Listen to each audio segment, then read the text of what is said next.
ஆப்பிரிக்கால ஒரு குறிப்பிட்ட சமூகத்துல ஒரு அரசர் இருக்காரு. 10 காட்டு நாய்களை வளர்க்குறாரு. எதுக்காகன்னா தன்னுடைய ஊழியர்கள் ஏதாவது தப்பு பண்ணிட்டாங்கன்னா அந்த நாய்களுக்கு இரையாக்கிடுவாரு. இதே பழக்கமா வச்சிருக்காரு. ஒரு முறை அவருடைய பணிவிடை செய்யற ஒரு பணியாளர் ஒருத்தர் ஒரு தப்பு பண்ணிட்டாரு. அரசருக்கு பயங்கரமா கோபம் வந்துருச்சு. இவனை தூக்கி காட்டு நாய்களுக்கு எரிங்க அப்படின்னு சொல்றாரு. 10 வருஷமா உங்களுக்கு பணிவிடை செஞ்சுட்டு இருக்கிறேன், தெரியாம ஒரு தவறு செஞ்சுட்டேன், நீ மன்னிச்சிருங்க அப்படின்னு தெரிஞ்சிடான். ஆனாலும் மன்னர் விடவே இல்லை. அந்த தண்டனை நிறைவேற்றிற்கு முன்னாடி ஒரு 10 நாள் எனக்கு அவகாசம் கொடுங்க அப்படின்னு கேட்கிறான். சரின்னு சொல்றாரு. அந்த பணியாளன் போயிட்டு அந்த காட்டு நாய்களை பழக்கிறான் இல்லையா, அவன்கிட்ட போய் கேட்கிறான். ஒரு 10 நாளைக்கு நான் இந்த நாய்களை பாத்துக்கிறேன், நீ ஓய்வு எடுத்துக்கோ அப்படிங்கிறான். அவனுக்கு குழப்பமா இருக்கு, இருந்தாலும் சரி அப்படின்றான். தினமும் அந்த நாய்களுக்கு உணவளிக்கிறான், அதை குளிக்க வைக்கிறான், அந்த இடத்தை சுத்தமா வச்சுக்கிறான், நாய்களோட அன்பா இருக்கிறான். 10 நாள் முடிஞ்சு போச்சு. முடிஞ்ச உடனேயே நேர மன்னர் வராரு. காட்டு நாய்களுக்கு இரையாக்குங்க அவனை அப்படிங்கிறாங்க. காட்டு நாய்கிட்ட அவனை தூக்கி வீசுறாங்க. உள்ள போட்ட உடனேயே அந்த நாய்கள் என்ன செய்யுது, அவனுடைய காலை நக்குது. 10 நாய்களை எல்லாருக்கும் ஒரே ஆச்சரியமா இருக்குது.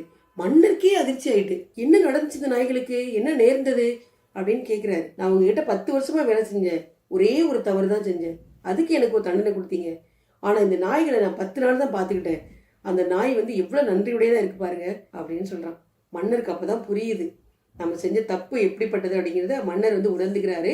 அவனை விடுதலை பண்ணிடுறாரு. இது மாதிரிதான் நம்மளே சில பேர் இருப்போம். ஒருத்தர் நிறைய உதவிகள் செஞ்சிருப்பாங்க, நிறைய நன்மைகள் செஞ்சிருப்பாங்க, ஆனா ஏதாவது ஒரு சின்ன தவறு செஞ்சிருப்பாரு. அந்த தவறவே நினைச்சுக்கிட்டு அவரை வாழ்நாள் முழுவதும் ஒதுக்கி வச்சிருவோம். அந்த மாதிரி நம்மகிட்ட கொஞ்சம் பேர் இருக்கிறோம். தவறு செய்து மனிதனுடைய குணம் தான், அதே சமயத்துல மன்னிக்கிறதும் மனிதனுடைய குணம் தான். மறப்போம், மன்னிப்போம்.